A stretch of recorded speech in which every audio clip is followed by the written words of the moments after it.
Alright, so back with some more vintage UFO reports. And this one is from 1969 from Ohio.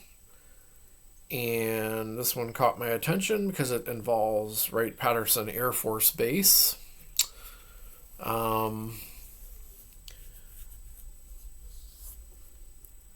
In Dayton, Ohio here. So let's see what happens here. So large silver disc rolls along treetops near Wright-Patterson Air Force Base. Wow. My crew chief and I were traveling west of Dayton, Ohio on I-70 about 5:30 in the afternoon.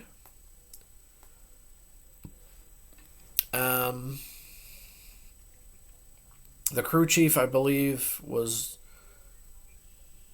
driving, and suddenly I noticed to my right, over the treetops, was a large silver disc that seemed to be rolling along the treetops, going a couple of hundred miles an hour and completely silent. Wow. So pretty low.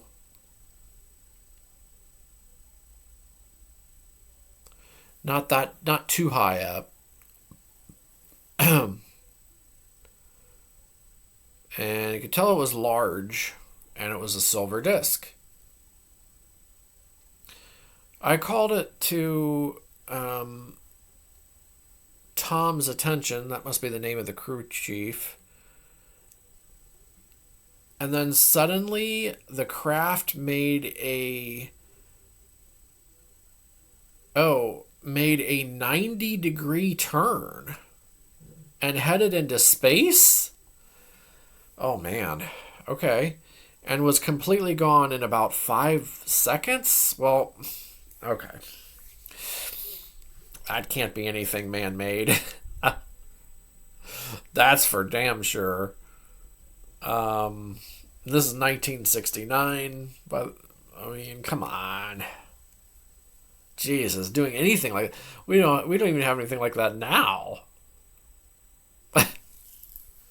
Let alone 1969.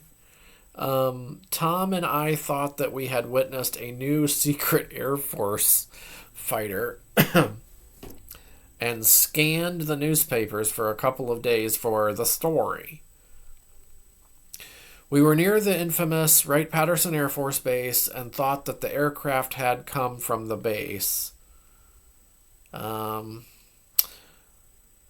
The crew chief and I were quite impressed with the aircraft's performance. 30 years later, no such craft has been disclosed. I highly doubt we had anything like that in 1969. Very, very doubtful. But that is insane. And in Wright-Patterson Air Force Base, there's been other sightings from there before. I believe I've done one from the early 50s.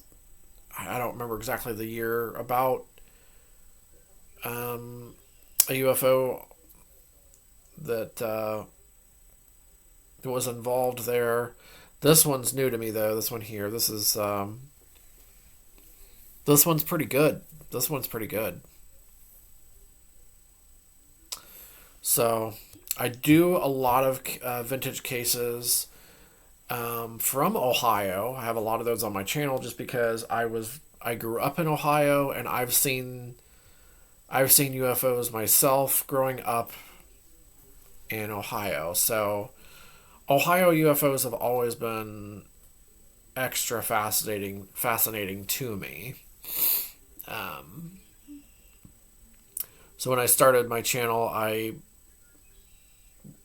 was wanting to mainly focus on UFOs from Ohio, but then I branched off into UFOs from around the world and other kinds of videos related to UFOs, like alien encounters and mysterious creatures and mysteries and all different kinds of things. But when I started this channel, though, it was mainly about my experiences, my family's experiences with strange things, and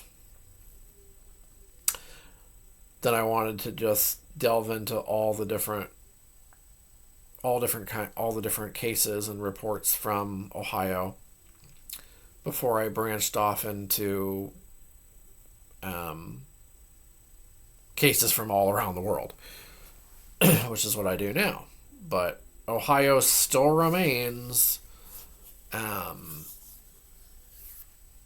a main focal point for me for the UFO reports, for sure.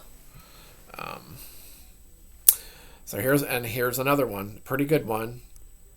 As always, let me know your thoughts and comments below if you'd like, and I'll be back with more interesting UFO and related